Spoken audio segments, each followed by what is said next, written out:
Welcome back, everybody, to another episode of Shifty's 49ers Talk. In today's video, I'm going to go through with you my Week 2 NFL Power Rankings. As usual, I'm going to do my bottom 3 teams, and then I'll get into my top 10 teams with some honorable mentions. We're going to get into that coming up right after the intro.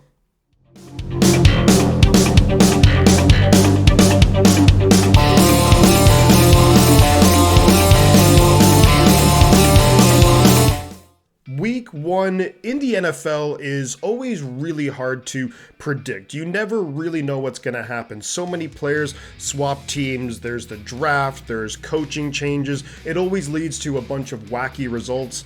These teams have a lot of time to prepare for one another. In the NFL this season, we got some crazy results week 1. We're going to talk about some of those in these power rankings here. Starting off with my bottom 3 teams. Coming in at 30th overall, third from the bottom, I have the Denver Broncos. Now, Denver played in Seattle, Bo Nix's first NFL game. The first half, Denver were actually leading. They did manage to get 2 safeties, which is pretty crazy. They also intercepted Geno Smith very early in the game, but Bo Nix could not move the football at all. He looked way out of his depth. Now, you could put that on it being his first game at Seattle against a Mike Macdonald defense. However, things look pretty bleak. When I look at this game, Denver in the second half were awful, and I wonder if that is the real Denver Broncos, what we saw in the second half compared to an amazing defensive performance in the first half. I worry about them this season. We'll have to see how Bo Nix develops as the season moves forward, though.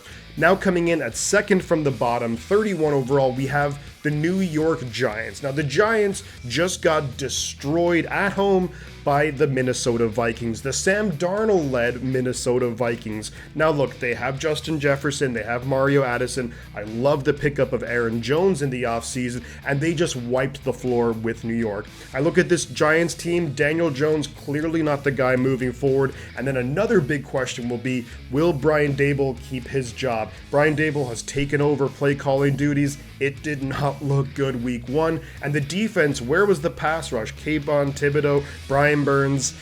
Yikes, things not looking so good in the Big Apple. Now we move on to the bottom team, number 32 overall, and it's going to be no surprise to anyone. It's the Carolina Panthers. They lost by 37 points week 1 against a division rival.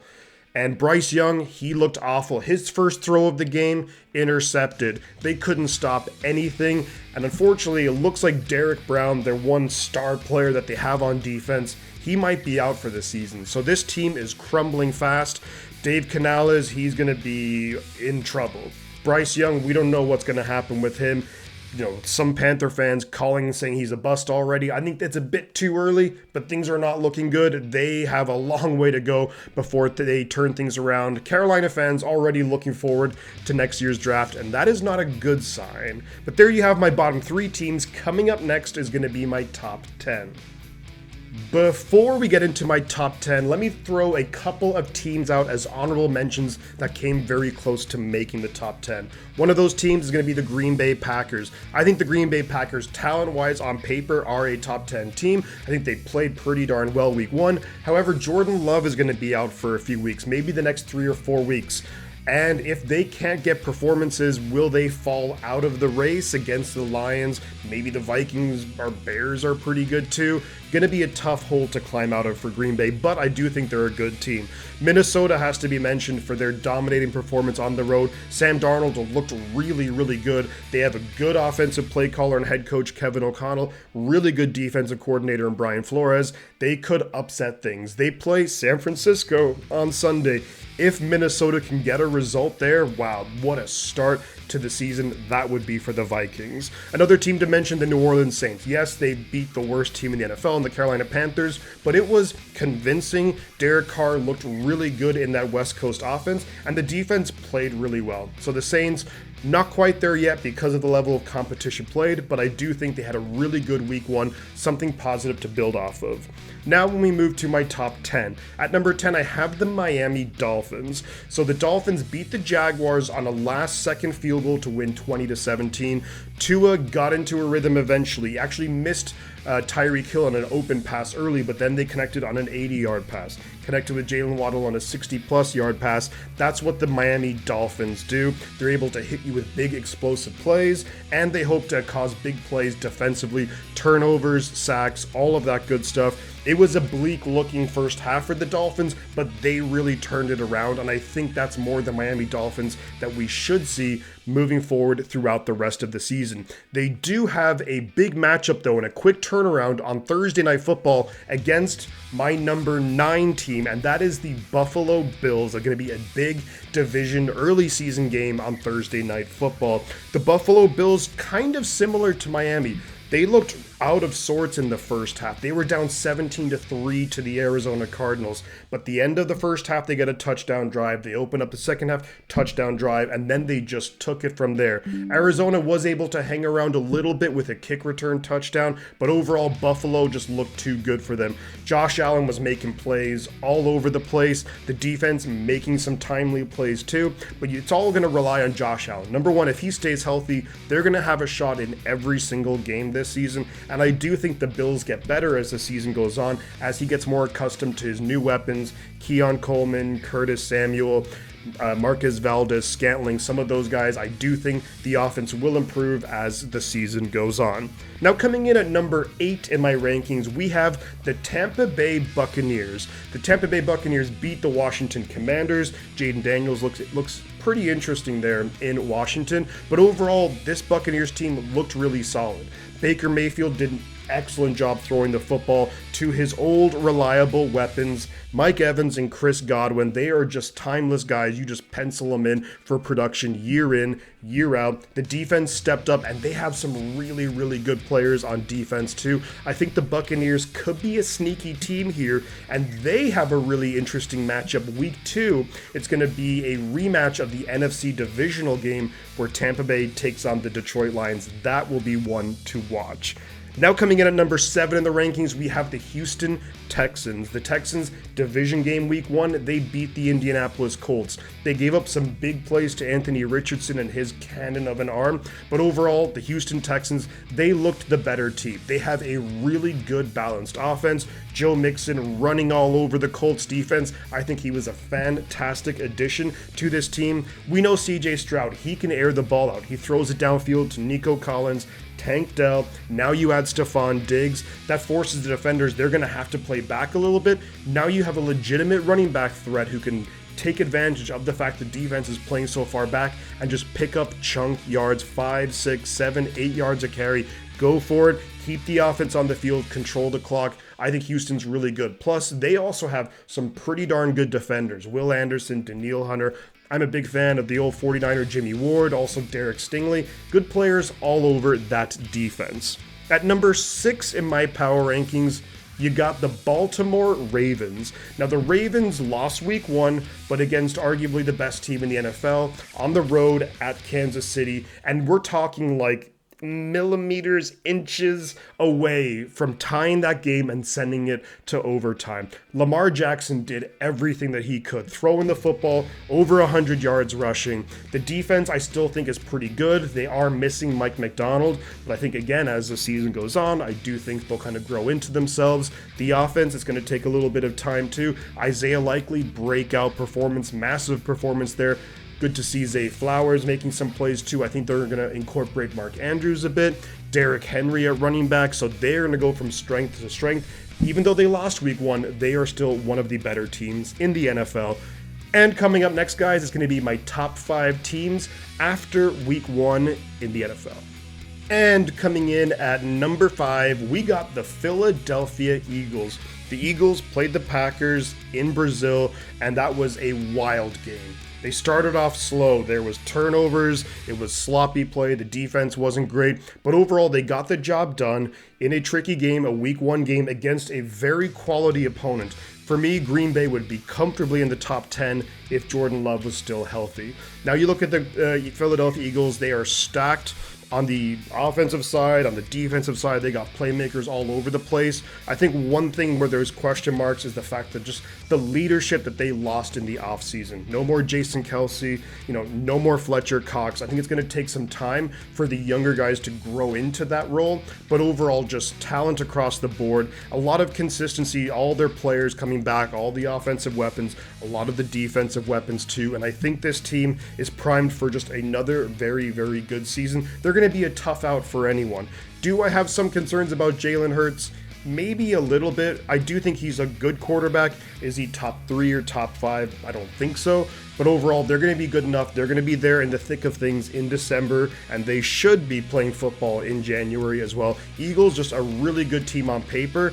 Coaching staff, I think, and the team will improve with that, especially Vic Fangio, who I'm a big fan of as defensive coordinator in Philadelphia. At number 4, we got the Detroit Lions. Now, when we look at the Lions, they had a pretty tough matchup week 1 at home against the LA Rams. The LA Rams, who I think might be a little bit underrated. However, I did expect maybe a little bit more from Detroit. The LA Rams had injuries left, right, and center. Puka Nacua goes out. I don't know how many offensive linemen they lost. They did end up winning the game, and that's full credit to them. And week 1 is notoriously a tricky week to predict. You never really know what teams will have prepared for you. But overall, I was expecting a little bit more from the Detroit Lions. They still played a good team. They still won the game, and I still think they're going to be very, very good moving forward. I think week 2's matchup against the Tampa Bay Buccaneers is really going to solidify how good I think they really are. And I do think that they're a good football team. No question about it. They got playmakers all over the place. If Jameson Williams just elevates himself to an elite wide receiver, then that's going to just be completely dynamic for the Detroit Lions. And I do think their defense is good enough. Aiden Hutchinson is just a really, really good player.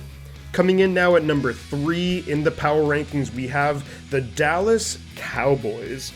Dallas goes to Cleveland and just stomps all over them. The offense did really solid. They weren't spectacular. It wasn't like Dak was putting up 400 yards. CeeDee Lamb was pretty solid. Brandon Cooks had a pretty good game. They were able to run the ball a little bit. But overall, the Dallas defense is what really impressed me in this game. It could be a case that the Browns offense is just that bad, and maybe Deshaun Watson is just that bad. But Dallas was so impressive going into Cleveland week 1 and beating them just like it was nothing.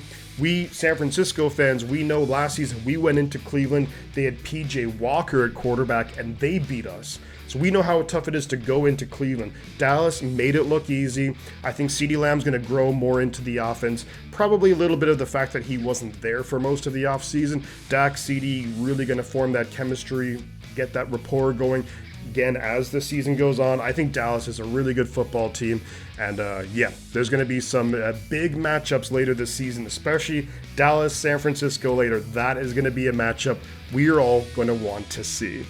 Now coming in at number 2 in the power rankings, we have the San Francisco 49ers. Now the Niners beat the Jets 32-19, really 32-13 without that garbage time touchdown that really doesn't mean much. But San Francisco looked really, really good, and there was no Christian McCaffrey, who was the reigning offensive player of the year, no Talanoa Hufanga, who in 2022 was an all-pro safety, no Dre Greenlaw, who's going to be back later this season, who's a Pro Bowl caliber linebacker. So San Francisco, for the most part, dominated the New York Jets, especially after the first quarter. We had 8 consecutive drives scoring. Jake Moody looked really good kicking the football. Brock Purdy looked comfortable. Brandon Ayuk had just an awful drop that we're all going to put down to him not being there in training camp. But Jordan Mason is the story of this game, in my opinion. He was phenomenal. Not only Jordan Mason was great, but I have to give a lot of credit to new defensive coordinator Nick Sorensen. The Jets had a really long drive early in the game. Niners made adjustments. They were able to slow them down for the rest of the game. So San Francisco's looking really good. They got so much talent on paper, on the field, and then there's going to be so much talent coming back. I think McCaffrey maybe comes back in the next couple of weeks, as does Talanoa Hufanga. Then maybe midseason, maybe week 10 or so, you have Greenlaw coming back. So reinforcements are on the way, and this team is already really, really good. So San Francisco coming in at number 2. And we all know who's going to be number one here. It is the Kansas City Chiefs. The Chiefs opened up the season against a really tough opponent. They were at home, of course, but against the Baltimore Ravens, I thought the Chiefs were the better team on the day. You know, they got maybe a little bit lucky that Isaiah Likely was just this much out of bounds, but overall, I think Kansas City is looking really dangerous. Xavier Worthy, a couple of big plays in that game. Rashee Rice, he's making plays all over the field. Travis Kelce, the defense coached by Steve Spagnuolo, doing a fantastic job. And I just think the Kansas City Chiefs, I don't see a reason why they won't be going back, of course, to the playoffs. Probably the number one seed in the AFC, considering I don't think their division is good at all. So they're going to have a bunch of easy games coming up. And Kansas City, just yet again, I can see them easily just being the number one seed, getting the bye week, and you're just kind of maybe hoping that another AFC team can knock them out in the playoffs. But right now, I think Kansas City is the best team in the NFL, followed closely by the 49ers. But there you have it, guys. Those are my power rankings after week one in the NFL. Let me know your thoughts in the comments below, whether you agree with me, whether you disagree with me. Feel free to put your own rankings if you so choose. Appreciate you guys watching the video and appreciate all the people hanging out on Monday night's stream. That was just super, super fun. But you guys know what to do. Like, subscribe, share the video, all that good stuff. In the meantime, I'm going to peace on out of here. But before I go, I'm going to say two things. The butt counts, and I'll catch you guys on the flip side.